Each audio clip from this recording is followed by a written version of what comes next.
The Iraq War was one of the most controversial wars in human history. People were concerned, saying that it wasn't worth the amount of lives in order just to check whether Saddam Hussein had the weapons of mass destruction that could destroy many people, including the nuclear weapons that he may have held. However, other people said that was necessary in order to secure the safety of Iraqi civilians and other American people. He was indeed a threat to the world and innocence of Iraq, but whether to risk many lives just to see whether they had the weapons was up to George W. Bush, the President of the United States at the time, and that was a risk he was willing to take. With over 200,000 civilian deaths and 110,600 deaths in battle, the Iraq War was one of the most major wars in American history. Numerous amounts of homes destroyed and families torn apart due to the overthrow of the dictator Saddam Hussein. But what started it? After the attacks on 9/11, US President George W. Bush had realized that America was extremely vulnerable to further terrorist attacks.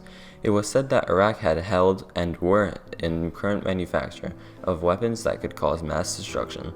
With this in mind, the Bush administration made sure that dealing with Iraq was a new priority. George Bush wanted to make sure that Saddam was not capable of weapons of mass destruction.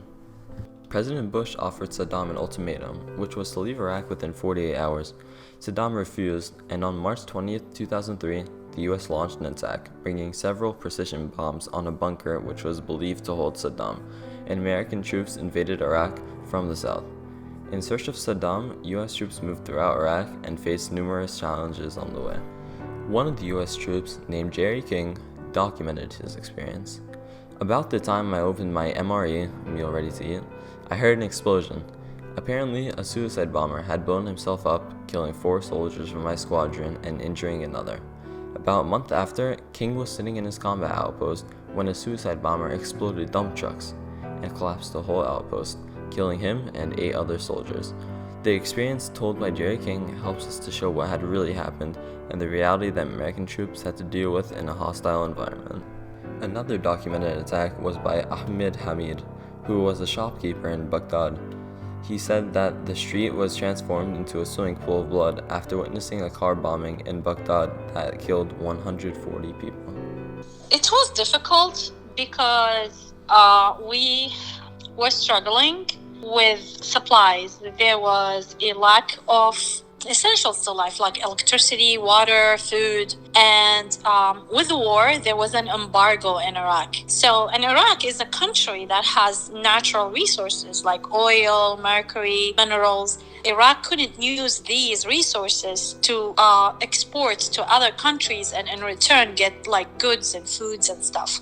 So Iraq struggled because it had to depend on its own natural produce and workforce. You have to literally buy everything that your country produced. So we did struggle.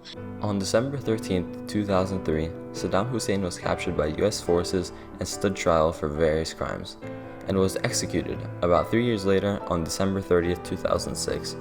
After Saddam was taken away, Iraq had fallen apart due to all the war taking place there, and nearly a third of the whole country was in poverty. The destruction of the Iraq economy caused over a 60% unemployment rate throughout the whole country and made the war one of the most expensive wars in history, with President Bush spending $600 billion in the war and requesting another $200 billion for the wars in Iraq and Afghanistan. On the military side, the rate of suicide and mental illness for US troops was the highest level in 26 years. With Bush ordering over 100,000 troops in the country beyond 2008, the rate just became worse and worse. Over 4 million Iraqis were forced to become refugees after what had occurred, and people's lives never returned to normal after the war. With over 200,000 civilian deaths and around 4,540 US troop casualties, the Iraq War will be a war forever remembered in history, and the hundreds of thousands who died and lost everything because of it. For my artifact, I have the transcription of George Bush's speech, and one of the lines he had said was, "The danger is clear. Using chemical, biological, or one-day nuclear weapons obtained with the help of Iraq, the terrorists could fulfill their stated ambitions and kill hundreds of thousands of innocent people in our country or any other." This is showing that Saddam Hussein had a lot of power and was able to kill thousands of innocent Americans with the so-called nuclear weapons that America thought he had held. So in the end, George Bush decided to bring in troops, and the Iraq War started with that. With hundreds of thousands of civilians being dead from the Iraq War and families being torn apart, I think that these civilians and the war overall can be connected to the core theme of hope and despair. Because Iraqi civilians, when they see American troops coming in, they're very hopeful because they're going to save them from Saddam Hussein, the dictator. However, the U.S. Army bombed and caused fires and destroyed homes and cities just in order to see where Saddam is and just to kill his army. And of course, this could be connected to many terrorist attacks that have happened in the past and ISIS overall.